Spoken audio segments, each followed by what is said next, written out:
Hey, what's up, everyone? So I'm just giving you guys a little update of what's going on. So the CRV, my daily, the motor took a crap on me the other day, but that leaves me forced to either buy a new daily or cook up something and put a car together. So I've decided to take the Civic Sedan and the motor that I recently bought, the GSR with the Type R transmission. I went ahead and threw that in there, as you can see. There was only a couple things that I needed. I needed a engine harness, axles, a exhaust manifold. I have a shift linkage, but I need to dig that out somewhere. And I need to finish putting the intake manifold on, which I have sitting over here somewhere, right there. And then, of course, the radiator needs to be put back in, and maybe some fluids. I'm pretty sure that's it. The motor came with a EK mount already. The only thing I had to do was buy the T-bracket, which I've already sourced. I don't know if you can see that right there.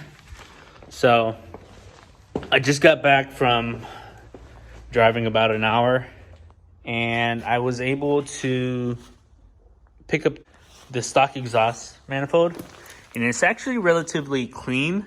Came off an Integra that only had like 100,000 miles. He said the O2 sensor was still working.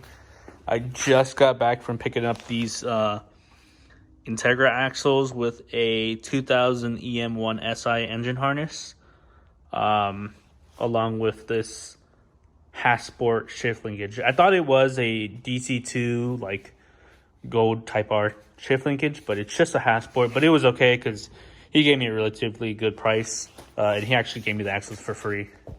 Alrighty, so we got the engine harness in. Everything's all plugged up. The only thing we need is like the intake, air temp, map sensor. What is this? This is the TPS and the idle air valve control. O2 sensor here. So we're gonna go ahead and get the intake manifold on, plug the rest of the stuff up, get the header on, and check all the fluids, and we should be able to start soon. Ran into a little issue with the intake manifold. So with these Honda gaskets, they're really thick. And when I went to go put the intake manifold on, where's it at? Yeah, you can see this guy. He started to, it was barely getting any threads. So what I'll do is I'll probably take these stock studs out and find some aftermarket ones that are a little bit longer. Maybe some Speed Factory titanium ones or something. It's funny, I never had this issue before. But I guess we'll order some of those and get them in. But as far as the engine harness, that's in. Hopefully we don't run into any issues with the header, which I don't think we should. But yeah. Oh, I need to get a welder and weld this nut onto the stud because the stud is broken right there. So I need to weld these two guys together and see if I can't get it out.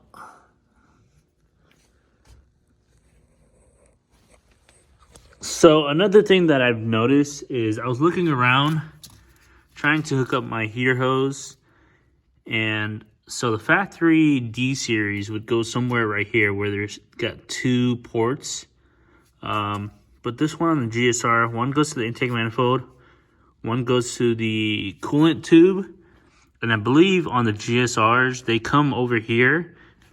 And I've noticed that they welded a plate right here, and I'm assuming that they deleted the heater. So I'll either need to find another tube and replace that, or maybe find a T-fitting that I can kind of just put right here. I don't know. Put a T-fitting there, and then it looks like they plug the heater port on the side of the head. that typically goes right there. Alrighty, so it looks like here we were able to source a thermostat housing from 94 Integra. And you see here they're slightly different. This one has one port, and this one has two ports for the heater hose. So we're gonna use that. I didn't realize this, but this port right here comes straight out, and this one has like a 90-degree bend for this guy. I wonder if we're gonna have an issue with that, but we'll see. All right, guys, so we got everything hooked up together. Still need to put the driver's side axle, the axle that I have on right now. It's ripped, so I didn't even bother to put it on. I'm just gonna buy a new one and put it on. We got all the fuel lines and everything hooked up.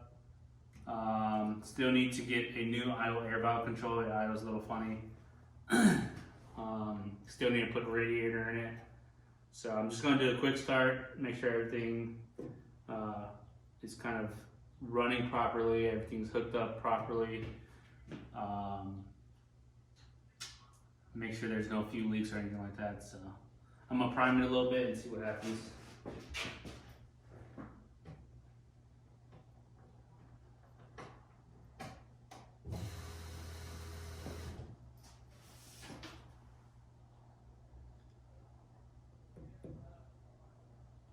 Should be good to go. I actually already primed all the E85 out, got it down to E, and then I threw about 5 gallons of 93 in.